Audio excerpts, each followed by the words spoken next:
Greeting comic book fans and welcome to my comic book reviews for the first week of July 2015. It's amazing we've reached July. The year just seems to be flying by. July is the month that I started doing my reviews, so this is like the 3rd year anniversary this month of me doing my videos. It's amazing, you know, I've been doing these videos longer than I've been married, so like that's crazy as well. I started doing these videos just because, you know, they look fun. I don't really know many people that like comics, so I don't really have anyone to chat to about comics. I'm quite a shy fellow in real life. You wouldn't probably believe that from somebody who records videos on YouTube, but I am in real life quite a shy guy. And so like, I don't really talk to many people in my comic book shop when I go and pick up my comics. So I don't really have nobody to vent to about comics. So I saw great people on YouTube like Sleepy Reader and Ghost Critic who did reviews and videos every week, and I thought that looked a good way to kind of vent. So I started recording these videos so I could kind of express my opinions on comics, and 3 years down the road I'm still here, still doing things. So that's great. This week we've got quite a few books to go. We've got 20 books to review this week. This is a bit of a big one. It was pay week, so I bought a few extra books. So enough of me yabbering on. Let's get to those reviews. So first up this week in the reviews we've got Marvel. We're letting them off the naughty step first. 6 books from Marvel to review this week. Kicking it off with the Secret Wars books, we have a tie-in here, or Secret Wars tie-in. It's Where Monsters Dwell, issue number 2. Really enjoying this book. It's been really good stuff, and it's one of the good things about this Secret Wars series, that they're getting to do books like this, which is brilliant. It's really interesting, the reversal in our characters here. The lady, I can't remember their names, but she's really handy, and she seems a bit more cold this issue, but I just think that's because the other characters that's a douche, that, you know, I think we all would be a bit cold. He has totally reverted into a coward, where last issue is the big man about town. Now he's like, all his machismo has just melted away. The issue is loads of great adventure. The art I really like, and there's great moments like where they're sailing and then the shark comes up behind them, and then we get this great moment. It's just really good stuff all the way through. Great action and adventure. I'm just really enjoying the heck of this, and I'm really interested as well with where it's going to go, how it's all going to end up, and whether or not all of these books, when they end, are they all going to kind of tie into Secret Wars, that they all realise they're on this battle world, or are they all just going to be their own stories that don't really tie in? It's going to be interesting to see, but I'm really enjoying this, and I give Where Monsters Dwell, issue number 2, 5 stars out of 5. Next up, another Secret Wars book. It is issue 2 of A-Force. I'm not really keen on the title, but the book itself is really good. She-Hulk's always been one of my favourite female characters in all of comics, and I'm really glad with how they're writing her in here. You know, the burden of leadership, of making these decisions, you really feel for She-Hulk being in this really difficult decision. The island where they live, Arcadia, there's a lot going on. We have these mysterious portals opening up. We have this mysterious character turning up, and she's somehow tied to these portals. So that's all really intriguing. The character here, Nico Minoru, I've never heard of this character before, but she's really good and drives the story really well. I'm really intrigued by her character. But She-Hulk for me is the star of the show, and where we end up, I'm like, we find out a little bit more about these portals, and I'm really interested to see where this series is going to go. Really good so far. I give A-Force issue number 2, 4 stars out of 5. We then have Secret Wars, issue number 4. This was awesome. If you read my Tumblr, I reviewed this. This was the first book I read, and I said I thought I'd read my pick of the week. Obviously, I was wrong. There was a book this week that was better, that I enjoyed that little bit more, but this was still an outstanding issue. We had God Emperor Doom battling a phoenix-powered Cyclops. We had Sheriff Strange, not Doctor Strange, Sheriff Strange, making a stand with tragic consequences. we had the 616 Reed Richards coming face to face with God Emperor Doom. And even though it's a fleeting moment, it is an epic moment. And I kind of find it ironic with all the talk about how Marvel hate the Fantastic Four, that in their biggest book of the summer, Doctor Doom, Reed Richards, two characters from the Fantastic Four, are the central characters in that story. So I find that really amusing, or ironic rather.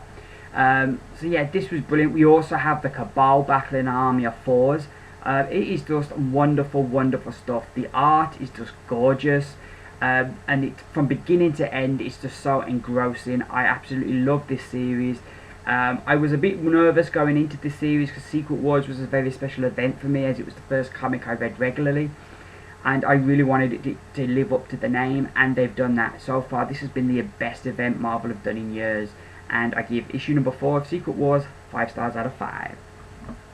We then move out of Secret Wars now into Star Wars, and it is Darth Vader, issue number 7.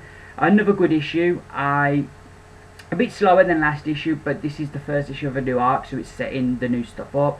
I really like what Gillen's doing with Vader and where they're taking the character. We're seeing that transformation from that subservient character we met in A New Hope to the character that's kind of plotting to overthrow the Emperor in Empire. So I like seeing this journey of how he goes from one to the other. I think that's been brilliant. I like the return to Tatooine. I hope this is going to be the end of that, because I think we've pretty much played that out now. And the way they leave it, it certainly suggests that it is the end of that whole visit to Tatooine. I love seeing the bounty hunters. The art, most of the issue is fantastic, but when they have the bounty hunters, there's like a couple of scenes where Bosk and IG-88 look a bit odd. They don't get the artist Salvatore Larocca doesn't get it quite right. Now, I'm not stating to hate, I'm just kind of pointing out what I felt about the book. And I didn't get why IG-88 was red. I remember the action figure, he's grey. So I don't know why he's red. Maybe they're going to explain that. Maybe something happens to him that makes him grey, I don't know.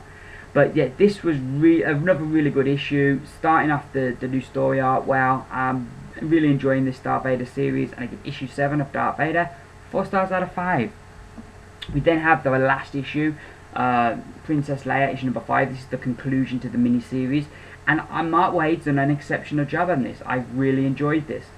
This issue ties everything up really well, so all the loose ends, everything's tied up from the story, and I really liked how everything got kind of sorted out, and all the little story bits come together. Mark Waid does a really good job here. You feel like if you buy this as a trade when it comes out, you will feel you get a complete Princess Leia story that is just a complete thing. So I really applaud them there. Dodson's art has won me over with this. I wasn't a big fan of his art from, I think, what was that mini-series he did, that event he did? Was it Axis? I didn't like his art on that, but he's won me over here. I liked his art here and it worked well. All in all, yeah, a very satisfying conclusion to what's been a satisfying series, and I give Princess Leia issue number 5 4 stars out of 5. And our final Marvel book this week is the Amazing Spider-Man issue 19.1, which features part 4 of Spiral. This issue sees Spider-Man and Rafe team up to take on the Circus of Crime. Another really good issue. Jerry Conway is the writer, so it has a real old school feel, which is not surprising. But I really enjoyed having that old school kind of feel to Spider-Man. It was really good. I like the journey the Rafe character has gone on through this story, and that's really interesting and really good. I feel everybody's used really well here. The art as well by Carlo Barberi is really good. All in all, it's a very enjoyable thing. It doesn't blow you away, but it's an enjoyable way to spend reading the Spider-Man book that has that old school feel. That was the thing that really I enjoyed the most of this. And I do enjoy Rafe's story, but you just don't feel like anything of this is going to be really anything of consequence. And I wish they'd have released this as a mini-series rather than the whole 19.1 business. But I give Amazing Spider-Man 19.1 4 stars out of 5. So those are the Marvel books. Next up, it's going to be the Indies. So the Indies now, and this week we have 5 books from 3 different companies. So without further ado, let's get into them. We're kicking it off with Image, and we have We Stand on Guard, issue number 1. The new book from Brian K. Vaughan. I went into this not really knowing what to expect, but I was blown away. I loved it. First thing first, the art. Steve, I ain't got a clue how to pronounce that surname. Steve Skoish, I don't know. He does the art, and it is brilliant. From like the first bit, the art throughout this is just immense. I absolutely love the art in this, and the pages are. There's just some really great stuff.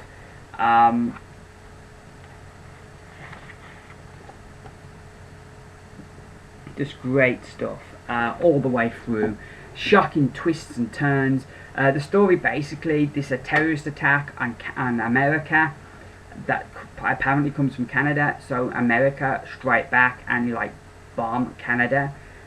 We then join the story years later, and this little girl that we met at the beginning of the story, Amber, her and her brother, she's lost contact with her brother, and she's alone in the woods, and things are looking bad, pretty grim for her, until she runs into these resistance fighters, and she kind of gets tied up into their adventures.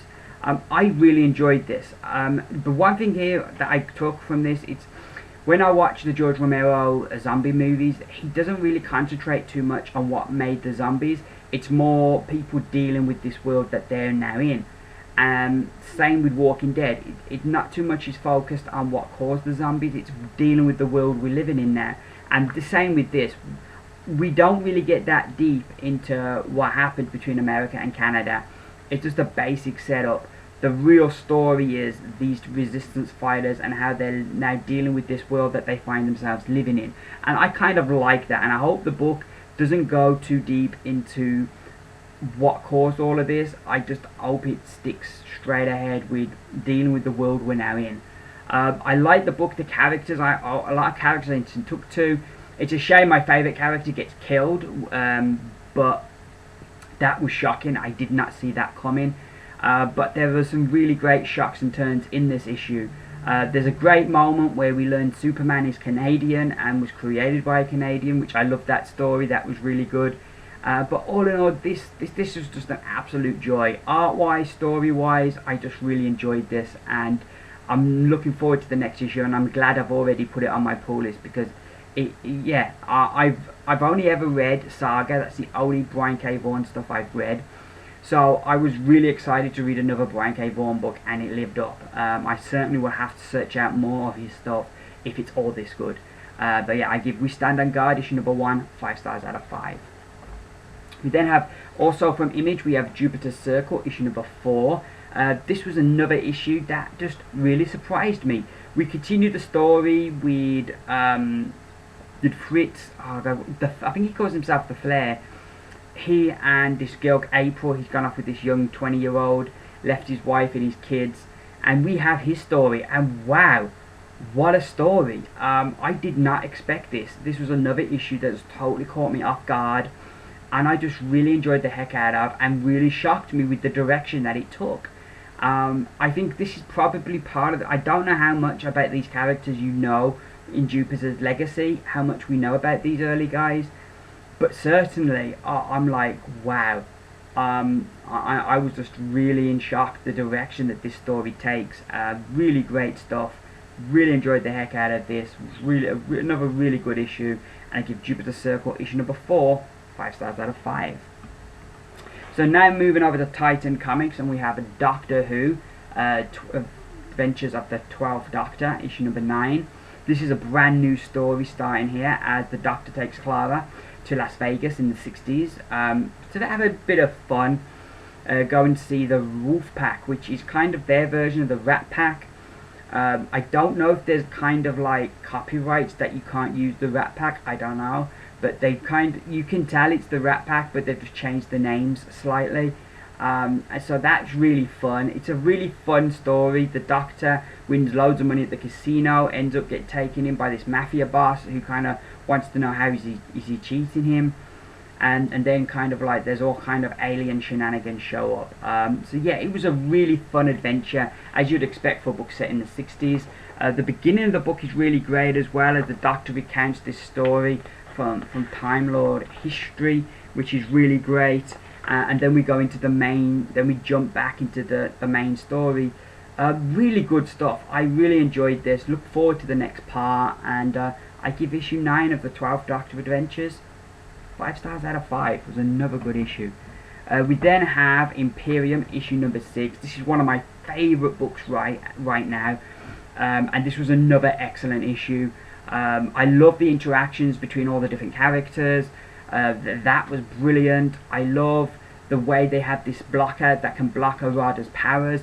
So you've got this guy who's got almost godlike powers, but at times they can kind of block this, and that makes it, some scenes exciting, like how they're going to get out of this now they haven't got his godlike powers. We have a cameo from Divinity, and it looks like there's going to be a showdown maybe next issue between Divinity and Arada, because at the end, I'm trying to find, you can never find the picture you want when you want it, but at the end we have like this with Arada and Divinity, so it looks like we're going to get some kind of showdown between those two characters, which will be awesome.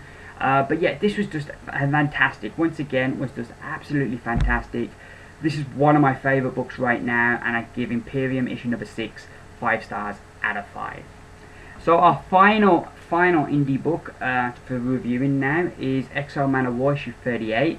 This is a 48-page spectacular, as it is the wedding issue, as Exo Manowar is getting married. I'll deal with the book first, and then we'll deal with the pricing. The book, I went in a bit nervous because in the early days of Exo Manowar, he was all about getting back to his wife Deirdre. And then he got back and he found out that centuries had passed and she was now dead. And he's met this other woman now, Shana, who is also kind of his people, who had also been taken by the Vine. And so he's going to marry this woman. And I liked that this issue deals with Deirdre and deals with like Aric's love for Deirdre. And he goes to Dr. Mirage to get Deirdre's blessing, and I really like that scene. I hope we see more Dr. Mirage, because I like the chemistry between her and Aric. I think they're an interesting partnership there that I would love to see them two working together in the future. And I liked how they dealt with the whole Deirdre thing and they didn't just wash over that. That was good, and the whole wedding thing was beautiful. But it doesn't take up the whole issue. We get through the wedding, which I'd imagine would probably be a regular issue story, and then we have this page here, which we couldn't.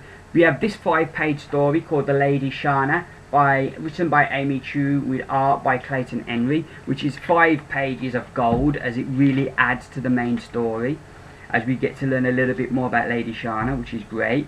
We then have this story called The Talk, written by Robert Venditti with art by Cafu. Beautiful looking story. It serves absolutely no point in the wedding issue. And then we have this fun little thing here with Owl and Wormy in Bouncing Back, which is a fun looking little kind of thing, but I'm paying $4.99 and they give me this rubbish at the end, which you can kind bonus material. But no, if I'm paying $4.99, it's not bonus material. I'm paying $4.99 for it, so it's just part of the book. I don't mind, but I say I don't mind too strong, but I can live with paying more money for a book if everything in the book is to add to that main story. Like the Lady Shana story really added to the main story. But if you're giving me extra stuff that has just nothing to do with the main story, I don't see the point. Why? I would much rather have paid $1 less than have those extra stories. They didn't add anything to me. And maybe partly I would have enjoyed those stories more if I hadn't paid extra. But because I paid extra, you think you're paying for an extra good story or an extra good piece of work, and it soured me at the end. And it's something I didn't expect out of Valiant. It's the kind of Marvel playbook, and I was disappointed in Valiant, and it soured me to what had been a book up to that point I'd really enjoyed.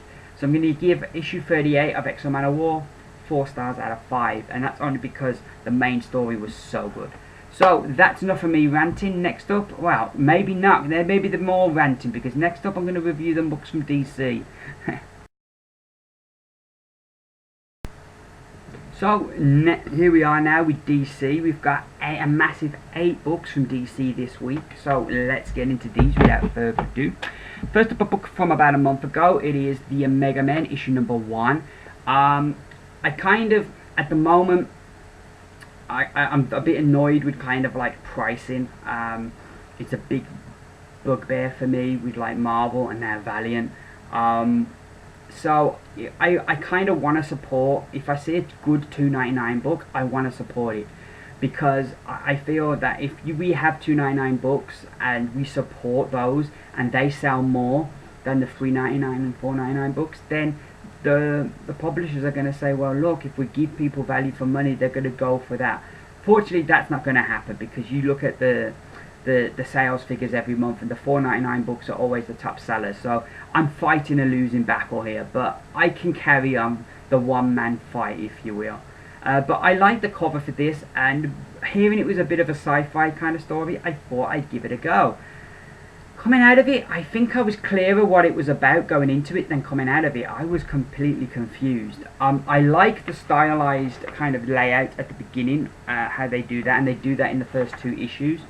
The art in it is really nice. I really liked it. They introduced the characters well of the Mega Men. They introduced them well, but just the story isn't set up well. You get a I get a kind of Guardians of the Galaxy feel from them, the way they're presented here. That they're these guys that are wanted by this guy called the Viscount. Is it the Viscount or the Viceroy? No, the Viceroy, isn't it? Yeah, the Viceroy. Yeah, Viceroy. They're wanted by this guy called the Viceroy, and they're hiding out somewhere, and he's sending in troops to get them. And I did get a very kind of Guardians of the Galaxy vibe from it. There's some link with them and Carl Rayner, which we don't quite know what that is yet. But yeah, I just found the story, it was a bit of an enigma that I couldn't quite figure out. And I felt it was a bit of a strange first issue. Maybe it'll read better as part of a trade when you have the first 6 collected together. But it was a strange start, because I wasn't that clear. I like the characters look interesting, and I say look interesting, we don't really get into personalities that much this issue, but it was a strange one. But there was enough good that I would come back for the second issue, but was a strange start. So I'm going to give a Mega Man issue number 1 3 stars out of 5. Next up we have Midnighter issue number 2. Super enjoyed the first issue, was a bit disappointed with this one. I like that cover. Also really like the character of Midnighter and how he's written here. I think they do a really good job. The story at the beginning seems, I feel like I missed an issue, and I didn't, because it's issue 2 and I've got issue 1. But it does feel like this is issue 3 and we missed issue 2. Because like the end of that issue, he went to, like, was it that woman, the gardener was her name? And she, was it the gardener or was the place the garden? I can't remember. But he went to that place, and she said that she had all these weapons stolen, including like the information of who he was before she'd done all the stuff to him. So he wanted to get that back, so he was going to get this stuff back for her. And then he was going out with that dude called Jason, where here him and Jason are now just friends. He's seen somebody else now, and he's already tracking down these weapons. We're mid-mission. So it does feel kind of like we've missed something here, like we've missed an issue. And at the beginning of reading the book, it feels a bit jarring. As you go on, you're okay and you get your bearings, but initially it does throw you off a bit. We get a different artist this issue, which I was a bit disappointed. I don't think Marvel and DC really appreciate how important an artist, inker and a colorist are to a book. They would never ever think of saying, oh, we're going to get a different writer in for 1 issue. They would never think of that. Or not Marvel, not DC, but routinely they'll have multiple inkers, or they'll change artists, you know. And I think they really do not respect how important the whole team are to creating a really good book. I think you look at any book that's one of the top books right now, and it's got a second creative team, that's not a coincidence. So yeah, I was disappointed we got a different artist there, though he does a good job, but it just, you know, the other artist had started to create a kind of feel for the book. I like the Midnighter, the character. I like the way that they've kind of illustrated that he's lonely, and there's kind of a tragic side to him because he's lonely. I like the flashback with Apollo. I thought that was really cool, kind of why it kind of shows us, the reader, why it's so important to him to have his identity back, not just to know who you are, but there's something else there that why he really wants that identity back.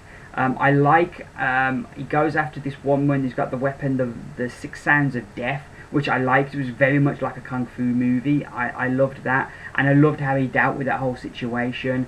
All in all, I enjoyed this. Even though there were problems, I enjoyed this. I felt the thing when he took his partner for a date in Russia, I thought that was a bit heavy-handed. I liked last issue, he went on a date, and it was just dealt with matter-of-factly. Oh, he's on a date with a guy, nothing out of the ordinary here, and I liked how they approached it. This issue was a bit more heavy-handed, with him going to Russia, and some guy coming over saying, we don't want your sort here, and him beating the guy up. I didn't like that. I thought it was a bit heavy-handed, the way they approached the whole gay thing. I liked how they dealt with it last time, just making it an everyday thing. I thought was a better approach. But also I feel whenever you've got an argument with someone, if you have to resort to violence, I feel it negates your argument. And yeah, you can say the guy, there was no way they were going to talk the guy around or convince the guy of their rights to be able to live their life how they want. That guy wasn't going to listen to that. But even so, I think by resorting to their level and resorting to violence, I think just really diminishes your argument. But maybe, you know, I'm looking at it too rose-coloured. Maybe the real world ain't always like that. I don't know. But I just felt that the way they dealt with it here wasn't as good as the first issue. So this issue had its problems. Still enjoyed it though. Still really liked the character. And I'm definitely sticking with this book. I give Midnighter issue number 2 3 stars out of 5. So next up we have Batman Beyond issue number 2. Super enjoyed this. I came into this series expecting to really dislike it, because I love the cartoon show so much. But this has been really good. This issue there's that episode of Star Trek, I can't remember what it's called. I think it was kind of something like Terror of the Alcons or something, where Kirk and that, they beam down to that planet, and we've got those people, and they're all smiling, and they've been, some alien is kind of zapping them or something. We've got that same kind of thing going on here. We've got a Terminator feel with a robot taking over the planet. So you've got familiar kind of feels to this. We've got familiar Batman Beyond villains that are presented here as well.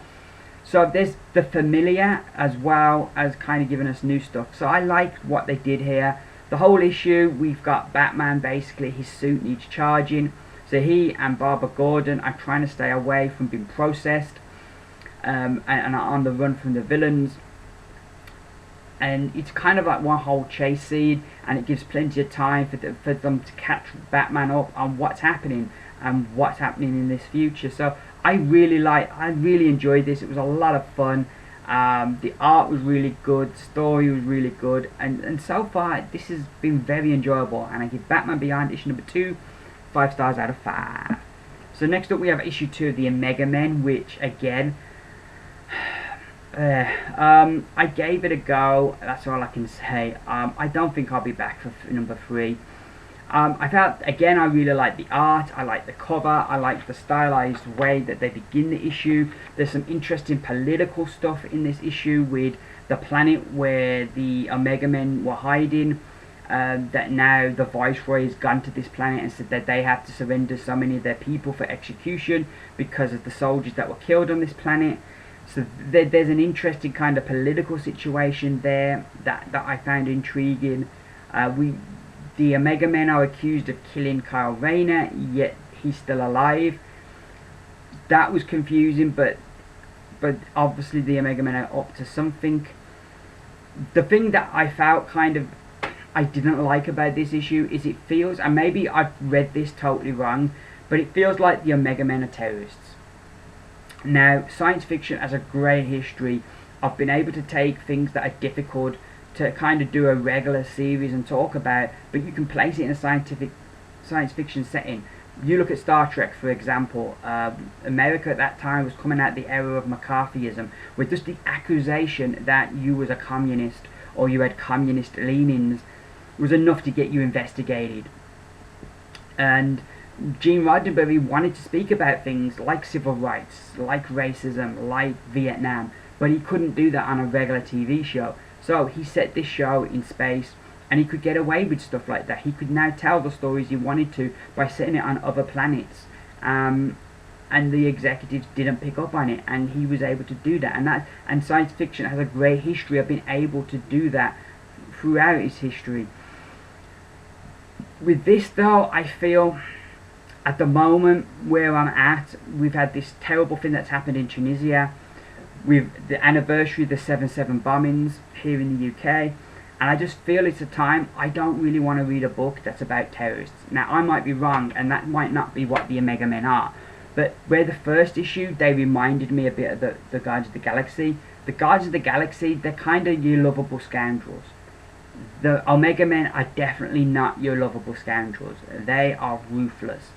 And so I'm kind of feeling at the moment that they are terrorists of some sort of resistance, which can in another way be reviewed as terrorists. So I don't know if this is the type of book I want to be reading right now. Plus also the story, it's a difficult story to really get a hold of, and I think it's going to be one of those books that's probably going to read better in trade. But for right where I'm at right now, I don't think I'm going to carry on with this, and I give issue 2 of the Omega Men 3 stars out of 5. We then have Green Lantern issue number 42. This was brilliant, really enjoyed this. Venditti is back on form with this issue. I liked the last issue, but this one was way better. We get some shocking turns as they return to this planet where Hal was taking this criminal back to, and we get some shocking twists and turns. I like the characterization here of Hal Jordan, and I'm really intrigued where the story's going. And the last page was like, wow, we get to find out what's happening on the last page, and it was worth like the whole issue wait. It was brilliant. Really enjoyed this story, and I give Green Lantern issue 42 5 stars out of 5. Great stuff. We then have Detective Comics issue number 42. I'm enjoying this. I like that it's concentrating more on the Gotham Police Department rather than just being a Batman book. I like that it's got that different kind of flavour. There's something definitely shady about Harvey's girlfriend, and even he's beginning to know. I like the wrinkle that Renee Montoya might be Internal Affairs. I like that because that's kind of where she is in Gotham. So I think that's an interesting wrinkle to throw on her. I'm really liking Harvey Bullock since like they took over writing this book. I really like how they write Harvey, and he's a really interesting character that is really carrying this book amazingly well. I wouldn't have expected a year ago to be enjoying a book with Harvey Bullock as your central character so much. I was a bit uncomfortable seeing how useless they kind of make James Gordon as Batman seem in this issue, but I'm willing to wait, because maybe like the payoff of this story is that he's going to come round and he's going to become good as Batman. Maybe that's the arc they're going for, but you don't expect to see Batman fail at things. That's the kind of mythos that he's built, and you know, kind of having a new Batman, people's faith in him isn't going to be that high if he's infallible. He needs to be infallible. So it's going to be interesting to see that journey. But this issue, it felt a bit uncomfortable seeing Batman fail so epically. But all in all, I'm really enjoying this, and I give Detective Comics issue 42 4 stars out of 5.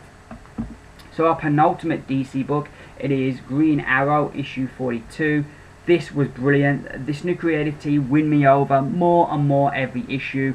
I really enjoyed this one. I love the reveal of the Panopticons, that they were brilliant, and the art throughout of this was really good as well. And especially like the way that Zurcher draws these Panopticons. I definitely got an Ed 209 feel from the Panopticons. The way that they brutally deal with like this thief who steals a burger. Reminded me a lot of Ed 209 from the RoboCop movies. But the art here is just, yeah, particularly the way he draws those Panopticons is really good stuff. I really like how he's writing Oliver Queen as well here. Percy, what's his first name? I want to know. I got a feeling it's Ben, but I don't want to say it's Ben, because knowing my luck I'll be wrong. How come you can never find here we are. Benjamin Percy. Yeah, I would have been right with Ben. Benjamin Percy is the writer, and I'm really liking how he's writing Oliver Greed. My only slight gripe would be even this issue at the beginning, you have those supernatural, paranormal kind of vibes, but then we have the reveal of the Panopticons. So were the Panopticons the ones behind everything last issue, and was the paranormal thing kind of just a red herring? I didn't quite get if that was the case, which it probably was. But yeah, they're winning me over. I'm really liking what they've done. I've not enjoyed a Batman book this much since Lemire finished writing. So I'm really pleased this is getting back good. And if it keeps this improvement, it's good. It's going to be a really good run. And I gave Green Arrow issue 42 4 stars out of 5. So our final DC book of the week, it is Action Comics issue number 42. Continues the whole Truth storyline. This issue we got Justice, so I don't know if the second books are all going to be Justice. I don't know. But yeah, I'm liking, again, as I've mentioned other weeks, how each book has kind of its own thing going on, while it's been a connected theme, but they're each their own, exploring different parts of that theme, which I'm liking. This issue sees Superman battling this shadow creature, while the police are about to kind of take down the people in his neighborhood, because basically this one policeman wants to provoke Superman so that they can have him arrested. So Superman's got to find a way to beat this shadow monster and save his people. So you've got this kind of race against time. Really good stuff. Really like the issue. The tension just builds and builds and builds as it goes on, and reaches a crescendo at the end. Really loving what Aaron Kudo is doing with the art here. It's really good stuff. All in all, I'm just really enjoying the Superman books right now. Oh god, I had the page I wanted and then I lost it again. I'm a numpty. Here we go. This is one of my favourite pages. I love that. But yeah, I'm loving what they're doing with Superman right now, and I give Action Comics 42 5 stars out of 5. So those are the DC books. Next up, it's Pick of the Week. So here we are, Pick of the Week for the first week of July 2015, and it is issue 2 of Airboy. I know there was a bit of controversy with this book this week. I don't know all the ins and outs about the controversy, so I can't speak one way or the other, so I'm not going to speak on that. I'm kind of very much that if I don't understand something, I will go and research it and read up on it and stuff, but I'm not going to speak on it until I understand it and I've got a proper viewpoint and I know the argument from every angle, you know. That's just how I am. So I'm not going to really speak on the controversy. I'm just going to speak about what I thought of the book, and I really enjoyed this. Art wise, the book is brilliant, and also the colours. The way each scene, the way generally the world's this colour. The Airboy is always in like the only character that's properly coloured. The other characters are all this colour. When they go to the bar, they have the book's coloured purple. Yet at the end, where we end up in Airboy's world, the world's coloured normally, and it's James Robertson and Greg Hinkle who are this colour. So I like the usage of colour in this. It's brilliant. The art is just superb. I also really like the dialogue. I like the observations from Airboy and how he kind of looks at this world and like, why is it full of hobos and farmers, and we won the war to make the world a better place, but this doesn't look like a better place. So I really like the observations and the dialogue there. That was really good. I think what makes the book work, James Robertson presents himself as a pretty unlikable character, but I think it's the fact that he's so honest about, you know, the doubts of his ability and his lack of enjoyment at work, that he just dreads going in now, and he's just going through the motions, collecting a paycheck, and kind of that really humanizes the character and makes you empathize with him. And because I know, like, I'm between jobs again at the moment because of the last job I had. I was like, I just wasn't enjoying it. I was working so hard and I was so knackered, and I just was not, it was not for me. I knew I wasn't going to be there a long time, so I needed to get out before I got trapped. But so I really empathize with somebody making a ballsy decision like that, to kind of, yeah, it's a risk, I'm collecting a nice paycheck right now from DC, but I'm not happy. And also, I really empathize with the character who has these self-doubts. Like James Robertson, you look at him as being a successful writer, you wouldn't think he would have these self-doubts, but that he does makes him that more relatable. So I think, and even though you don't condone everything he does in the book, you do at least, understand him and kind of, I don't want to say excuse him, but you kind of have that kind of contrast that makes him, a grounded character, a well-rounded character. And while there's always things you're not going to approve of, you still like him as a person, even because like good people sometimes do bad things. That's a universal truth. So yeah, I'm really enjoying this book. It's been a lot of fun. I never expected a book that I would enjoy a book so much that had so much of James Robertson's penis in it. But that is one of the truths of 2015. Great series. I'm going to be sad when this is finished because it is good. I'm definitely going to double dip on this and get the trade of it as well because I'm really enjoying this. I'm going to give Airboy issue number 2 my pick of the week.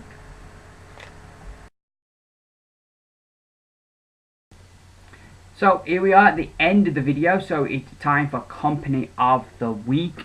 What Company of the Week is, for anybody new out there, is I take, for example, the books from Marvel I've reviewed this week, I add the scores together, I divide it by the number of Marvel books I've reviewed, it gives me an average score for Marvel. I do the same for DC and the Indies, and then I see which one got the best score, and that makes them then the Company of the Week.